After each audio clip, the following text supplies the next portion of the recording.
Dajaba dingiral jamma bela.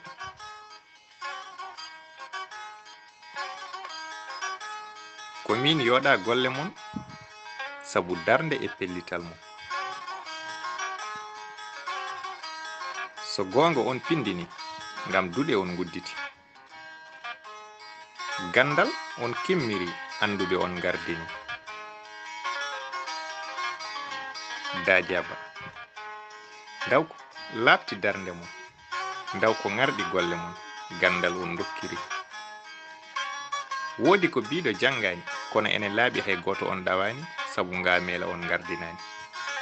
Dajaba ko min yoɗa ngal dental sabu neydine tawe e maggal te gandal hennaka hen caggal. Ko min yiɗi wela ngal dental sabu wurdude wondude potal. Dajaba onon ardiɓe min emin jetta mon sabu nde tampere nde min cetti e mon. Ɗum fof ko ngam yidde leñol mon wadde gande min ngala joddi mon.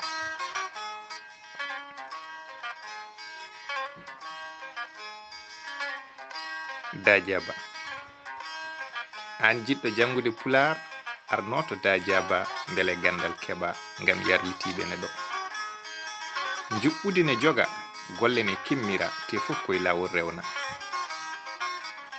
Ɗo ala min wondaka wambi ko potal tan woni ko wodi. Dajaba mbeɗa yetta mon sabu golle ɗe labtuɗe ɗe mbaɗaton.